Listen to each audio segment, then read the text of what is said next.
നമസ്കാരം.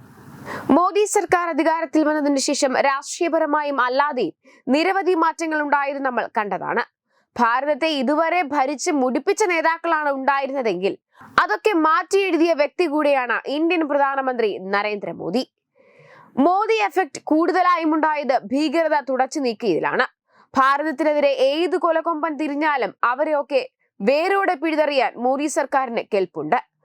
ലോകത്തെ മുഴുവൻ നടക്കിയ സംഭവങ്ങളായിരുന്നു കുറച്ചു ദിവസങ്ങളായി നടന്നുകൊണ്ടിരുന്നത്. ഭാരതത്തിന്റെ മക്കളെ തൊട്ട് കളിച്ചവർക്കൊക്കെ നമ്മൾ കണക്ക് ഇതിനോടകം തന്നെ ചോദിച്ചിട്ടുണ്ട്. ഇപ്പോഴിതാ ഈ സംഭവ വികാസങ്ങളുടെ കൂടുതൽ വിവരങ്ങൾ പുറത്തു വരുന്നു. റാവൽപിണ്ടിക്കടുത്തുള്ള നൂർഖാൻ വ്യോമതാവളം ഇന്ത്യ ആക്രമിച്ചെന്ന പാകിസ്ഥാൻ പ്രധാനമന്ത്രി ഷഹബാസ് ഷെരീഫ് സമ്മതിച്ചിരിക്കുകയാണ്.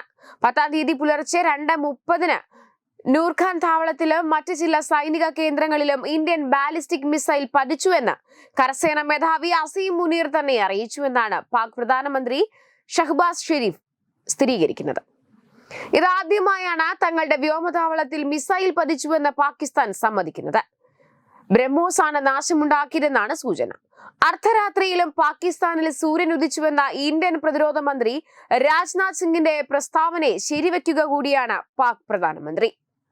കനത്ത നാശനഷ്ടമാണ് ഇതിലൂടെ പാക് സൈന്യത്തിനുണ്ടായത്. പാകിസ്ഥാനുമായുള്ള സംഘർഷ സമയത്ത് ഇന്ത്യൻ സേന തകർത്തത് 600 പാക് ഡ്രോണുകളാണ്. 4-5 പാക് ഡ്രോണുകൾക്ക് മാത്രമാണ് ഇന്ത്യയുടെ വ്യോമ പ്രതിരോധ സംവിധാനം വെട്ടിക്കാനായത്. ജനവാസ കേന്ദ്രങ്ങളിലേക്കും ആരാധനാലയങ്ങളിലേക്കും പാകിസ്ഥാൻ ഡ്രോണുകൾ അയച്ചു. അവയെല്ലാം ഇന്ത്യൻ സേന തകർത്തു. ഡ്രോണുകളിൽ മുൻതൂക്കമുണ്ടെന്ന പാക് അവകാശവാദം പൊളിച്ചെന്നാണ് സേനാ വൃത്തങ്ങൾ സ്ഥിരീകരിക്കുന്നത്. ഇതിനൊപ്പമാണ് റാവൽപിണ്ടി ആക്രമണത്തിന്റെ സ്ഥിരീകരണവും. എല്ലാ അർത്ഥത്തിലും പഹൽഗാമിൽ ഇന്ത്യ പ്രതികാരം വീട്ടിയെന്നാണ് വ്യക്തമാകുന്നത്. അതിർത്തി സംസ്ഥാനങ്ങളിലെ സ്ഥിതിഗതികളും സുരക്ഷയും വിലയിരുത്താൻ പ്രധാനമന്ത്രിയുടെ നേതൃത്വത്തിൽ യോഗം ചേരും. ഇന്ത്യ പാക് അതിർത്തിയായ അട്ടാരി വാഗ ബോർഡർ വഴി കൂടുതൽ അഫ്ഗാൻ ചരക്ക് വാഹനങ്ങൾ കടത്തിവിട്ടു. കേന്ദ്ര സർക്കാരിന്റെ പ്രത്യേക അനുമതിയോടെയാണ് ചരക്ക് നീക്കം. 23 ദിവസത്തെ ഇടവേളയ്ക്ക് ശേഷമാണ് അട്ടാരി വാഗ ബോർഡർ തുറന്നത്. അഫ്ഗാനിസ്ഥാനിൽ നിന്നും ഡ്രൈ ഫ്രൂട്ട്സുമായി എത്തിയ 8 ട്രക്കുകളാണ് അതിർത്തി വഴി ഇന്ത്യയിലെത്തിയത്. കേന്ദ്ര സർക്കാരിന്റെ പ്രത്യേക അനുമതി പ്രകാരമാണ് നടപടി. ഇന്ത്യ പാക് സംഘർഷത്തിന്റെ പശ്ചാത്തലത്തിൽ 150ഓളം ചരക്ക് ലോറികൾ ലാഹോറിലും വാഗയ്ക്കും ഇടയിൽ കുടുങ്ങിയിരുന്നു. വെടിനിർത്തൽ ധാരണ നിലവിൽ വന്നതോടെയാണ് അഫ്ഗാൻ ചരക്ക് വാഹനങ്ങൾക്ക് മാത്രമായി അതിർത്തി തുറന്നത്. ഏപ്രിൽ 24 മുതൽ അട്ടാരി അതിർത്തിയിൽ കുടുങ്ങിയ നിലയിലായിരുന്നു ഈ ട്രക്കുകൾ.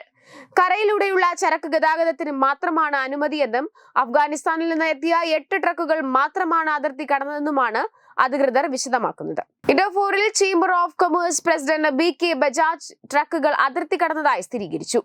അതിനിടെ ഇന്ത്യയുമായി സമാധാന ചർച്ചകളിൽ ഏർപ്പെടാൻ തയ്യാറാണെന്ന് പാകിസ്ഥാൻ പ്രധാനമന്ത്രി ഷഹബാസ് ഷെരീഫ് അറിയിച്ചിട്ടുണ്ട്.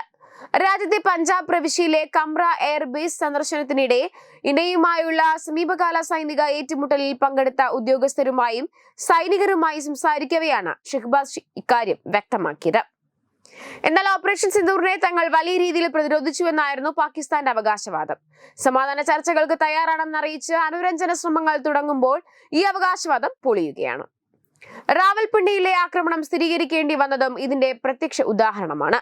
4 ദിവസത്തെ അതിർത്തി കടന്നുള്ള തീവ്രവാദ ഡ്രോൺ മിസൈൽ ആക്രമണങ്ങൾക്ക് ശേഷം സംഘർഷം അവസാനിപ്പിക്കാൻ മെയ് 10 ഇന്ത്യയും പാകിസ്ഥാനും തമ്മിൽ ധാരണയിലെത്തുകയായിരുന്നു. പാകിസ്ഥാന്റെ അഭ്യർത്ഥന ഇന്ത്യ അംഗീകരിക്കുകയും ചെയ്തു. വെബ് ഡെസ്ക് തത്തുമൈ ന്യൂസ്.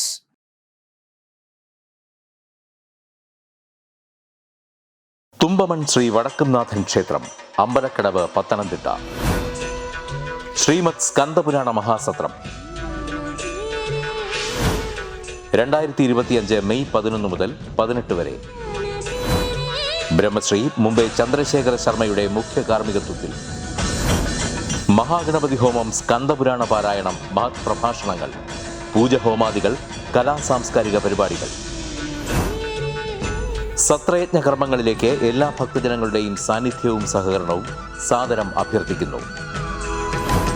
മഹാസത്രവേദിയിൽ മെയ് 18 പഴനി അരുൾമിക ദണ്ഡായുധപാണി സ്വാമി ദേവസ്ഥാന അർച്ചക സ്ഥാനികർ ശ്രീസെൽവ സുബ്രഹ്മണ്യ ശിവശാരിയാരുടെ മുഖ്യ കാർമ്മികത്വത്തിൽ നടക്കുന്ന അതിശ്രേഷ്ഠവും സർവൈശ്വര്യദായകവുമായ സ്കന്ദഹോമം.